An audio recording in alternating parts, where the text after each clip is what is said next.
ہوا یہ تھا، صحیح مسلم کے الفاظ ہیں، عبد الرحمن بن عوف اور سیدنا خالد بن ولید کے درمیان جھگڑا ہوا کسی بات پہ، تو خالد بن ولید نے گالیاں دے دی عبد الرحمن بن عوف کو، ٹھیک ہے، گالیاں دے دی، صحیح مسلم۔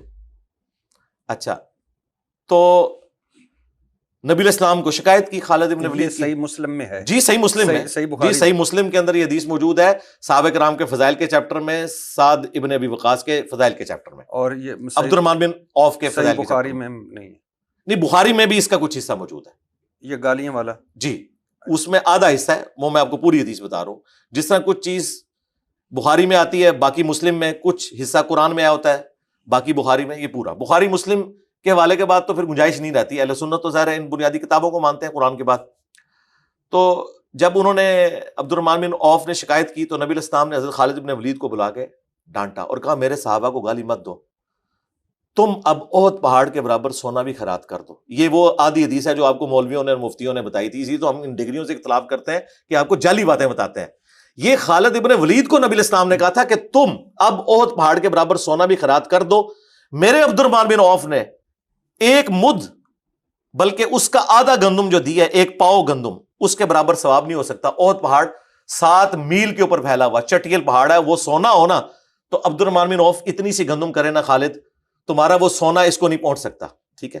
یہ میں نے بیان کیا تھا کہ دیکھیں صحابی تو عبد الرحمن بن عوف بھی تھے اور خالد ابن ولید بھی تھے، لیکن خالد ابن ولید کو نبی علیہ السلام کیا کہہ رہے ہیں؟ تم میرے صحابہ کو گالی مت دو، ہونا چاہیے تھا کہ تم اپنے ساتھیوں کو نہ دو، میرے صحابہ ان کے ساتھ کہہ دیا اور ان کو الگ کیا۔ مرزا نے صحیح مسلم کے نام پر سینہ چوڑا کرتے ہوئے حضرت خالد بن ولید رضی اللہ عنہ پر گالیاں دینے کا الزام لگا دیا۔ جب ہم نے صحیح مسلم کھولی تو وہاں الفاظ تھے فَسَبَّهُ خَالِدٌ، یعنی حضرت خالد رضی اللہ عنہ نے ان کو برا کہا۔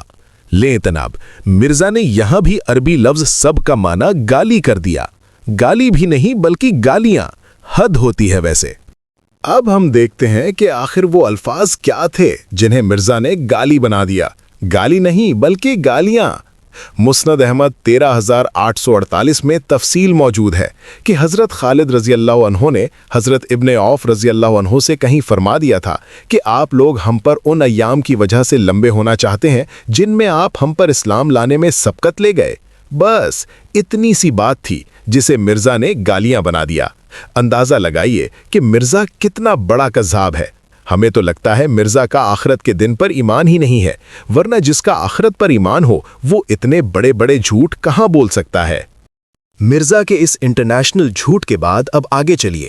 مرزا نے علماء پر جعلی باتوں کا الزام لگاتے ہوئے کہا کہ یہ آدھی روایت بیان کرتے ہیں، کیونکہ یہ تو خالد بن ولید کو کہا گیا تھا کہ میرے صحابہ کو برا مت کہو، اور ساتھ ہی انگلی کے اشارے سے بتایا کہ خالد بن ولید کو مخاطب کر کے الگ کیا اور عبد الرحمن بن عوف کو اپنے ساتھ ملایا۔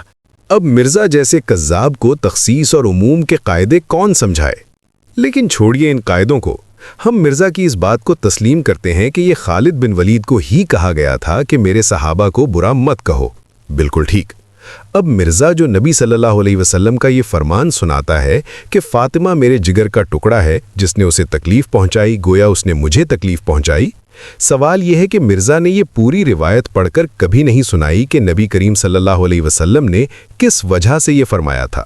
صحیح بخاری 3729 میں ہے کہ یہ بات نبی صلی اللہ علیہ وسلم نے اس وقت فرمائی تھی جب حضرت علی رضی اللہ عنہ نے ابو جہل کی بیٹی سے نکاح کا ارادہ کیا اور حضرت فاطمہ رضی اللہ عنہا نے ان کی شکایت کی۔ اب فرقہ جہلمیہ کے اصول وہی رہیں گے یا بدل جائیں گے؟